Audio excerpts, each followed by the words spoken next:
We tell our daughter that the best title to have on our business card is Queen of AI Prompt Engineering, because you always want to be that person at the very top of the funnel who teaches the prompts and encodes the prompts.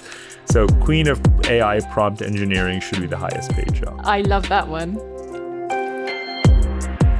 Imagine stepping into a time machine and fast forwarding 50 years into the future. What would you see? Floating cities above rising seas? AI companions that know you better than you know yourself? Or a desolate landscape where all are competing to survive? Maybe those visions feel too far away and too pessimistic. Maybe you're just focusing on the coming 10 years, wondering where to live as sea levels rise, or whether your kids will have jobs in the AI age. Whatever you're planning or fearing, maybe today's guest can help. Governments and multi-billion-dollar companies certainly think he can. It's Tank Talks Asia. I'm Manisha Tank. From me and the rest of the AsiaWorks team, a very warm welcome to you. In this episode, we're joined by Parag Khanna. He's a best-selling author, advisor, CEO, and founder of AlphaGeo. Parag, it is so lovely to see you across the table. How are you doing? Great, thank you. Nice to see you again. Have you just come back from another global trip? This was quite global and circuitous. Davos, Geneva, London, Stockholm, Melbourne for the Australian Open tennis final. Well, of course. I know that you're a big fan. That was so key. It was epic. Excellent. How would you describe yourself? That's a tricky one. I mean, I'm a cosmopolitan. I'm a globalist. I'm a technocrat. I'm a traveler. Above all else, I had the good fortune to be raised all over the world, born in India, Middle East, Europe, America. Being a traveler has been just the most fundamental thing to my identity. At first it was almost just good fortune and luck, my parents raising me in lots of places, but then it became almost like an end in itself. And then it became a professional justification, sort of literally my objective was to get other people to pay for my travel.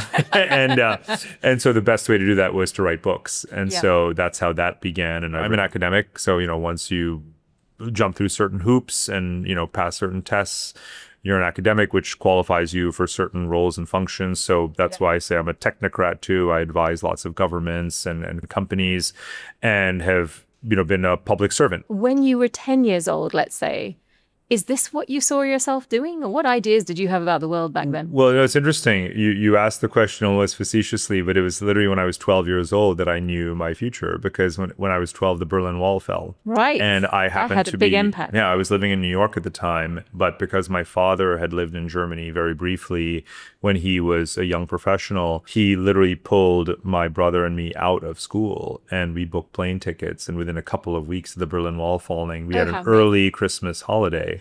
So the Khanna family, December 1989 was not to Vermont. It was to Berlin. Goodness. So we flew to Frankfurt. We drove all night, got to Berlin. I was 12 years old. And we literally rented a hammer and a chisel, and I hacked away at what was left of the Berlin Wall. Which was allowed in those days. A lot. And I brought little Ziploc bags of Berlin Wall pieces for the entire 8th grade of the Robert E. Bell School in upstate New York. And so did they appreciate your contribution? Absolutely. So if you think about that moment, that was 1989. Over the following 2 years, you had Saddam Hussein's invasion, Iraq's invasion of Kuwait, and you had the collapse of the Soviet Union in December of 1991. So from the ages of 12 to 14, I was glued to CNN, NBC television, these American TV stations, and I became a geographical junkie. Does your work feel like a hobby? Because it's clearly something you're so passionate about. Completely. And, again, whether I was studying geopolitics, international relations, global history, political science, all of those associated disciplines, or whether I was writing a book, or whether I was doing memos for governments, or just traveling, researching, whatever, it has all felt like one giant stream of consciousness. I want to know what's consuming your headspace right now, and what have you been thinking about? I mean, this is one of those times where you really do have to juggle very seemingly unrelated things in your head at the same time and try to stitch them all together. You could be thinking about de-dollarization and the sort of debasement of the U.S. currency, or you could be thinking about the Russia-Ukraine war and Gaza and the kind of future map of the Middle East. and about climate change and volatility and mass migrations. And there really are either thin or thick threads connecting all of these. It's getting more and more complex. I feel like 24 hours a day, my mind is wrestling. Coming up, the big issue that no one's talking about. Let's talk about AlphaGeo then, because effectively this is what AlphaGeo is doing. It's looking at all the data, it's making sense of it. And then you're able to use what you're learning from all of this data and share it with governments, with corporations, with individuals, with people who are asking, where do I invest? Where should I live in the future? I'm really concerned about all of this disruption. Right. It started out with exactly that kind of query. The first clients asked, where should we buy land and build homes in light of climate change and volatility? And, you don't want to build a home in a floodplain. Absolutely. You don't want to build a home in places that people are leaving and moving somewhere else. But can you anticipate where they're going? Where should you build seawalls and flood control measures or relocate populations? And, what crops should you change the location of what you're planting where? For companies, it's where should you be buying real estate? Where do you build data centers? What about your infrastructure? What's the risk to that infrastructure? Pipelines, internet cables, you name it, railways. What's the future cost of insurance going to be? Like, these are questions that are very, very hard to answer. Let me jump in there, because I know you've written about this actually quite extensively. So after the California wildfires last year, there were a lot of people who saw the cost of their insurance go up by 11%. Oh, a lot more than that. Okay, more than that. So that was in one piece that I read. Yeah. I've spoken to reinsurers in this part of the world who have said their massive concern is that this is a region that's very underinsured. I'm sure there are others. It's not a sexy subject, but talk to me a little bit about insurance. It should be very sexy, quite frankly. Actually, one of the things we tell clients of ours is you may not believe in climate change, but your insurer does. Insurance companies literally set the premiums, and they determine whether or not you can afford to live where you live. 1 or 2 percentage points increase annually above the expectation of flood insurance or fire insurance sends a signal to the market, and it sends shivers down people's spines. And when mom and pop are sitting around the table looking at their bills and they see that we've never paid more than the rate of inflation each year on year for our insurance, and suddenly it's jumped by 8%. And we predict for some geographies 25% next year, or 55%, or you are literally uninsurable, which is a word we put in big red letters, for certain locations based on scenarios and simulations. Can you share any of those locations? Sure. In fact, it's actually one of our kind of founding stories. There's a little town in Florida on the coast of the Gulf of Mexico / Gulf of America. You decide what you want to call it. Yes. It's called Cape Coral. And when we started the company, Cape Coral was the red hot post-COVID sunshine housing market. Everyone's going to Cape Coral in the same way that wealthy Americans are going to Florida, low tax, what's not to love. And we would show this location in our software and say, we're really worried about a place like this. The insurance premiums are going to go through the roof. The hurricane frequency and damage is amplifying. And people would laugh at us. They said, everyone's moving to Florida. How long ago was that they were laughing at you? Our company is 3 years old. So this is like 2.5, 3 years ago. So the great validation, tragic as it is that last summer, so just 6 months ago, the Wall Street Journal ran a piece titled America's Worst Performing Housing Market. And which one was it? ... Cape Coral. Because again, insurance premiums went up and people just said, I don't want to pass this down to my children. Because what is it going to be worth if there's no buyer? And so one of the reasons I started AlphaGeo is literally because my parents were going to retire to Florida. And my brother and I were like, no, you don't. And instead, we just started crunching a lot of data. And we said, what's the best place to retire? Where is it affordable? Where is the climate good? Where are you near good hospitals? Where is the good infrastructure? And just all these obvious, basic, humane, sensible things that any child wants for their parent. And I said to myself, where is the app for this, right? And there isn't one. And so I said, why don't we just build it? The best solutions come about because you're solving a problem, like a real-time human problem. In a moment, why we need to find a better way with water. Let's get into some other really interesting things that AlphaGeo has done.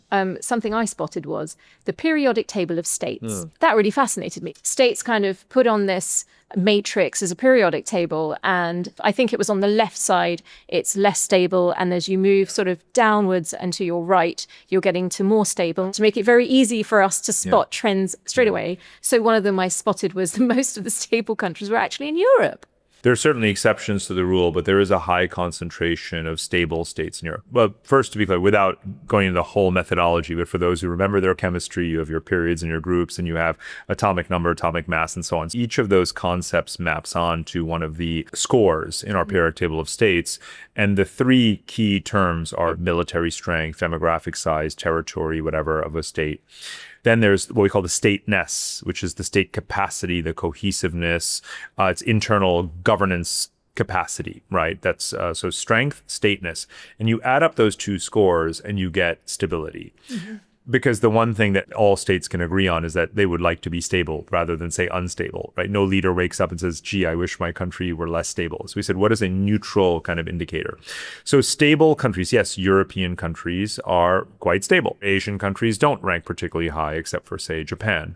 So we wanted to be as neutral as possible to cater to kind of any government saying, how can my country be a better version of itself tomorrow? Because part of the approach that I take in my writing is to view every country from the inside out, to tell its story. That's kind of what my first book was about. It's sort of like the inside out psychoanalysis of a whole set of 40, 50 countries. The data sets that comprise the strength and the stateness are 26 variables that we found to be sufficiently neutral, desirable, virtuous, you might even say, for a regime to want to pursue, for a state to want to be. And that's how that project emerged. So I'm very pleased with how it turned out. It's really good stuff. For our audience, we're going to put a link to it in our show notes so they can go and check it out and have a look and understand a little bit more about it. A couple of other big issues that I just wanted to pick up with you.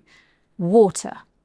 We are not talking enough about water. So true. And I think it's definitely something that, probably you guys at AlphaGeo or you have looked at as a geographer. Water is crucial. It's everything. So water is a huge theme in our work, obviously. And what we try to do constructively is to say, you can forecast the next 75 years of drought risk, water tables, everything. So if you just highlight on a map those places and then also score their adaptation capacity. So let's say it's high drought risk, but hey, it's got 10 desalination plants and great irrigation and reservoirs and water storage facilities. Well, that's not high risk.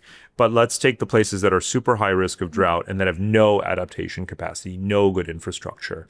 And then the third data set we'll overlay is demographics. How many people are there? So now if you take all the places in the world that have super high drought risk, that have very poor infrastructure and lots of people, those are your crisis zones. Do we have a worryingly high number of crisis zones? Yes. Do you have a number? See, it's not the number, it's the where. It comes back to the geography. So where are they? Are they clustered in particular parts of the world? Oh, I mean, you find them on every continent. And it's very important to remember that climate change in that sense is indiscriminate. It's not about rich or poor, right? The farmers who have 5 Mercedes in the garage are getting wiped out by the desertification effect on agriculture in Australia. The same thing goes for the United States. Rich, poor, north, south, every single continent has drought-prone areas. And most places, almost every place, has been way behind in adapting because unlike oil, where you have a global market and it's literally a fungible commodity, you can drill it, extract it in one place and put it on a ship. We don't do that with water, right? I mean, only in an absolute crisis. You've seen these 0-day water events. They've had them in Cape Town, South Africa, Chennai, India. And now parts of Delhi as well. Sure, inland, right? I mean, at least if it's a coastal place, you can literally bring in a tanker, like a retrofitted tanker, and fill it with water from somewhere else. And they've actually done that in Barcelona. Delhi is a good example of how it's almost too little too late. You're seeing this in Tehran is another obvious example where, there's talk of needing to move the capital. Now, if you don't have the political wherewithal and the competence and the bureaucratic capability and the engineering capability to deliver water to the people of Tehran, do you really think you have the competence to move 14 million people somewhere else? I don't want a prize for identifying the hotspots of 10 years from now, I want to make sure there are no hotspots 10 years from now. Absolutely. Right. There's a lot of debate over who is responsible, but then there's a point that you come to and say, well, it's sort of, we're all in this together. Is that true? Are we all in this together? Because we don't all have the same resources to do something about it. Sadly, we're not all in this together. So if Chinese reduce coal-fired power plants, it does eventually benefit people in Africa, right? So that's a global public good. Adaptation to climate risk, meaning Singapore builds a seawall, raises its roads, connects its reservoirs, does all of that stuff, has lots of desalination. That is a local private good. So we're not all in this together. Singapore is doing things for Singapore, right? And Europe is doing things for Europe. Can we all invest in the technologies and democratize those technologies so that everyone benefits, from each other's know-how? Yes, we can do that, but we're not doing that nearly enough.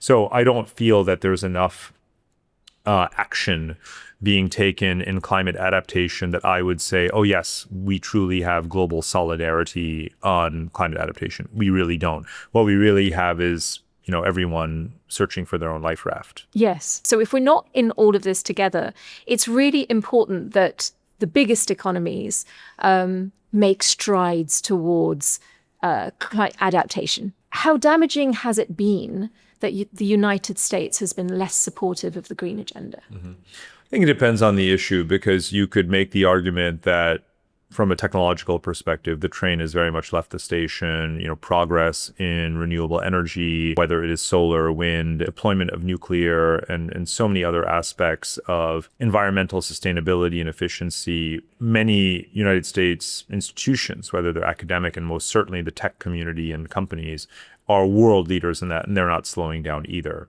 So it's more than obviously just optics and rhetoric and the Trump administration withdrawing from treaties and cutting off funding for certain agencies. That obviously is damaging.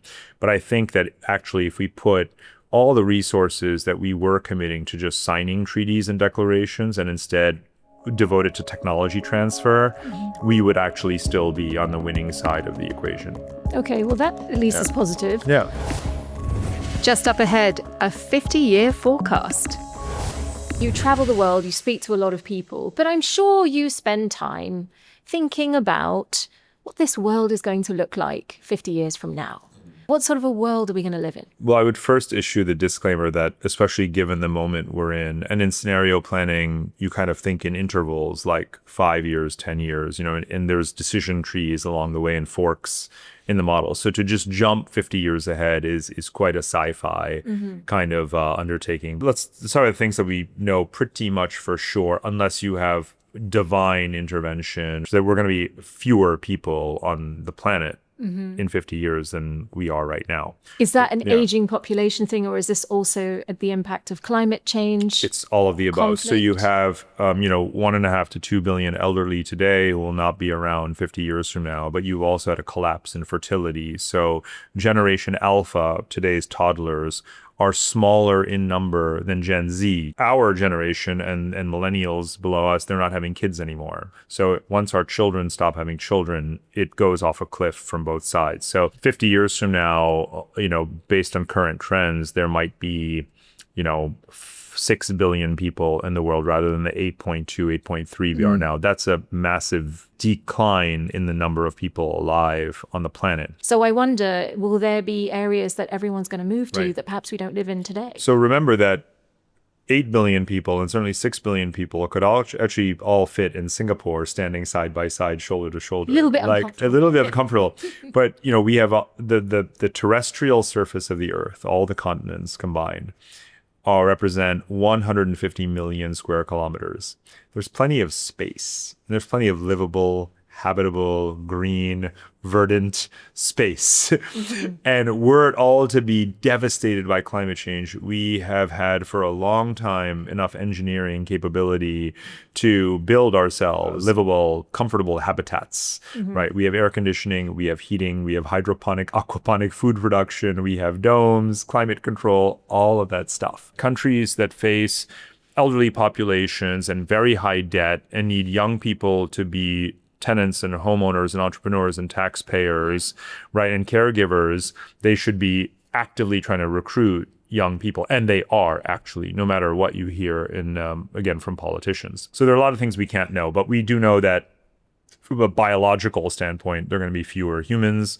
The climate is not likely to reach some kind of comfy equilibrium that resembles the year 1850, right? That's not going to happen either, because complex systems never reset. It's chaos, right? So you take those as a given. And also one other thing is the map will look very different. The world map, the political map is always in flux. Yeah. So one of the things I'm working on right now, and sort of as a side project, is to kind of look at what would be the optimal political geography of the world if you needed to overlay or realign resources, borders, people, infrastructure, and so on. What would it look like? It wouldn't be this current jigsaw puzzle that we have. It would look quite different. Will AI know us better than we know ourselves? It seems to be heading in a direction where those who are enthusiastic about the technology want to develop it further and further. But I've heard people say, when you don't know what's happening in the black box, that's a little dangerous. Of course, it is dangerous. And the thing is, it's not only responding to you based on what it knows about you. It is making inferences as well based upon metadata about the rest of humanity whose data it also has.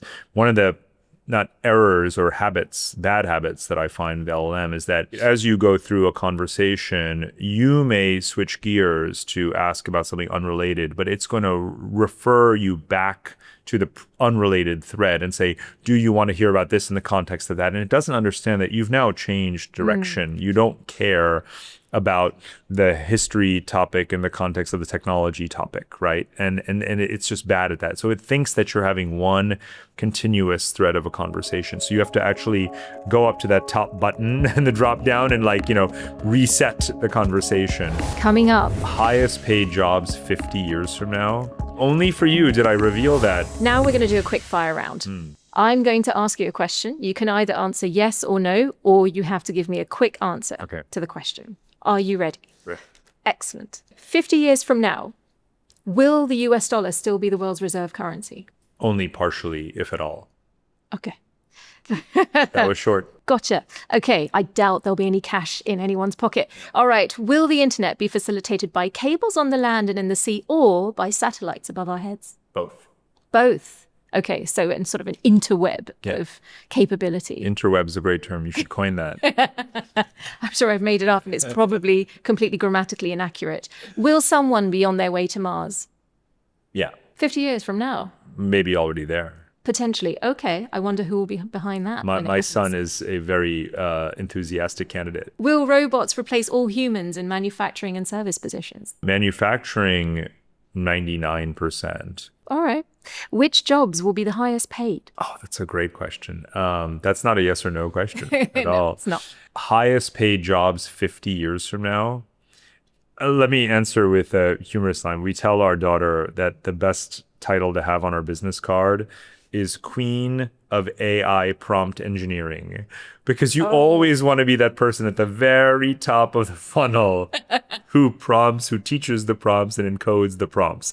So Queen of AI Prompt Engineering should be the highest paid job. I love that one. Which capital cities will no longer exist? If you could choose one. I have my doubts about Cairo.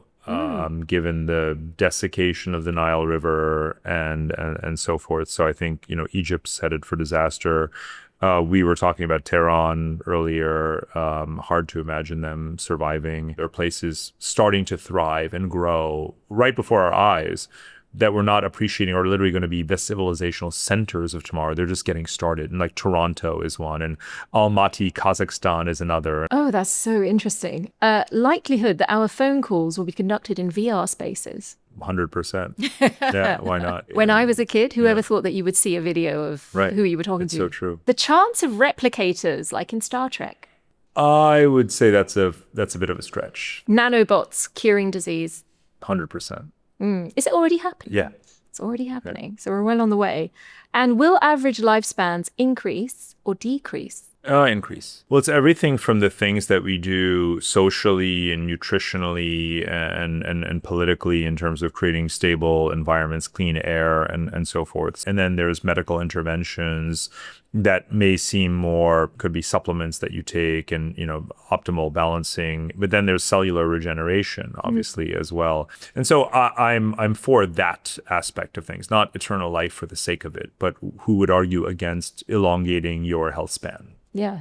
I'm learning many things from you today, Parag, but the one thing overarching everything that you've talked about is you're teaching me that things are the way that you look at them and what you focus on, because there are just so many different nodes in our thinking. Absolutely. Around which towards which we may gravitate. Okay, let's come out on flipping the table a little bit. What are the questions you wish you were asked more about the future? Which societies will win and lose and why?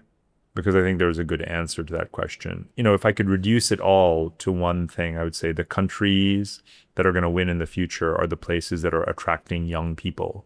Because that is like a biomarker for a country. It's sort of, you must be doing a lot of things right if young people want to go to your country. You must be stable. You probably have liberal culture. You have affordable housing. You have good education. You're friendly towards migrants. You've done all of the things. That's why young people want to go to your country or city, for that matter. So to me, I wish that more people would ask that, and I could get them to think in those terms, because that, rather than everyone cherry picking their own metric, I say this is actually the net result, right? This is the composite of all of those things. And when I do explain that to governments, I think it is a real wake-up call. They can't lie. They can't fudge that. And if I say that's the single most important thing you can do when you wake up tomorrow is, how do I make my country a place that is attractive to young people? First of all, as a matter of pride or to avoid shame, they realize that it's the right thing to do. Then they start to ask, well, okay, what are the 10 things I need to do to be that place? I want everyone asking themselves that question, and that will automatically lead to better societies. That's great and very succinct. My absolute final question to you today is, earlier you told us a wonderful story about your parents when they were moving and you and your brother staged an Oprah-style intervention. Where did they end up eventually? It actually all comes full circle, because a lot of people who use AlphaGeo say, just tell me the best place. Like, tell me where to go. Just tell me where to retire. Tell me where to buy a home. But what I've learned from you, it changes for every person. It changes for everyone. Based on what we wanted for our parents and what they wanted for themselves, we identified a town that I had never heard of. There was no bias, involved. And it was, it's called Roseville, California. So Roseville, California is 10 miles sort of west of Sacramento, California. And it kind of is perfect. Yeah. And we didn't know that it was kind of perfect, but my parents lived there long enough to see their property value massively appreciate, because this is a really desirable place on the ground. I was like, you know what? I'm going to build that app that became AlphaGeo, because I must have done something right. So that's where they wound up. What a wonderful place. Yeah. And by the way, only for you did I reveal that, because very often in public, I actually get asked, so, where are they and where should I retire? I say, look, I don't want to disclose the secret. But for your listeners, if you want to make a property investment, go there. Oh, exclusive. I love that. Parag, thank you so much. It's been an absolute pleasure. It's been a joy. Thank you. Thank you for coming. Well, if there's one thing Parag has made abundantly clear today, it's that thinking about the future isn't about predicting the end. It's about preparing for a pivot and perhaps just a different way of life. That's it for this episode. We really appreciate you listening all the way through to the end. If today's conversation shifted your perspective, perhaps share it with someone else who might be interested. We've shared references in our show notes in case there's anything you'd like to follow up on. And please do subscribe and follow Tank Talks Asia. That way, you'll never miss an episode. I'm Manisha Tank from me and the team. Thanks again for your time. Tank Talks Asia is an AsiaWorks production, and the views and opinions shared by our guests are their own.